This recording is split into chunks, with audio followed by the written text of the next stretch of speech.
Texas Tech basketball wasn't scrappy enough to beat Iowa State. That needs to be addressed.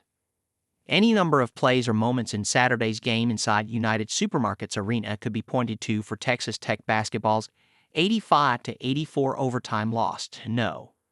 3 Iowa State. Elijah Hawkins, a 92% free throw shooter, split a pair of foul shots with 20.4 seconds left in regulation that would have given Texas Tech a 4-point lead.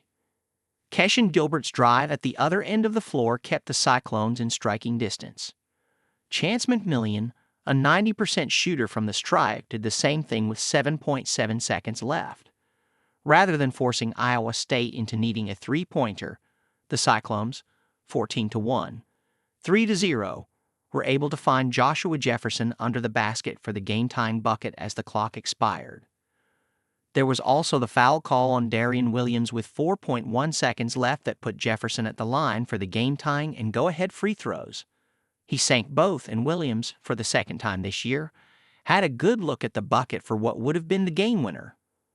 Instead, the Red Raiders, 11-4, 2-2, have dropped their first 2 Big 12 Conference home games by a combined 5 points, and all 4 of their losses have been by single digits. Coach Grant McCasland knows any of those individual play will be talked about, as will the loss as a whole. But McCasland's mood following back-to-back losses at home, sandwiched between 2 wins in Utah, show the Red Raiders are getting closer. They're just not there yet. How can we do things in the scrap defensively to win these games? McCasland asked rhetorically after the game. You look at a lot of missed whatever, but really what it comes down to is, do we have the urgency and ability to get stops when it really matters? The answer to that on Saturday was no. Texas Tech had at least 3 chances in the closing minutes of regulation to ice the game, each time being met by a Cyclones scoring inches away from the rim. The Cyclones had the scrap that Texas Tech didn't. Iowa State totaled 50 points in the paint. Federico wasn't up to his usual defensive standard, and J.T. Toppin, 18 points, 9 rebounds, suffered an apparent left ankle injury early in the second half. Toppin returned soon after, but did not score again. McCasland credited Iowa State caving in on the Texas Tech defense to force pressure at the rim. Part of that was going after Toppin. He got some possessions defensively where he was good, McCasland said, but he was part of the getting caved in process. That's where having him in practice is really helpful.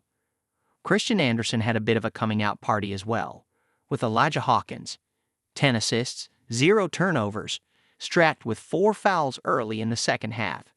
Anderson was inserted and given the reins. The freshman found himself caught up in Iowa State's ball pressure defense a few times, but went for 18 points on 6 of 11 shooting, including a 4-4 mark from three-point range in a career-high 37 minutes, 49 seconds. Seeing a lot of confidence in him, Iowa State's Curtis Jones said of Anderson, "He's a great player already. He's going to just keep getting better. He made some big shots. He made one on me in overtime. That was huge to tie the game up." McCasland hasn't given up faith the Red Raiders can turn the corner, saying he likes where the team is headed. There's just some fine-tuning that still needs to be done. "I'm just going off my feel of it," McCasland said. "I do feel like we're moving in the right direction. So are there possessions I'm going to have some real difficult time going to bed about tonight? 100%, but we are moving that direction with the belief that it takes in the scrap level that it takes to be great."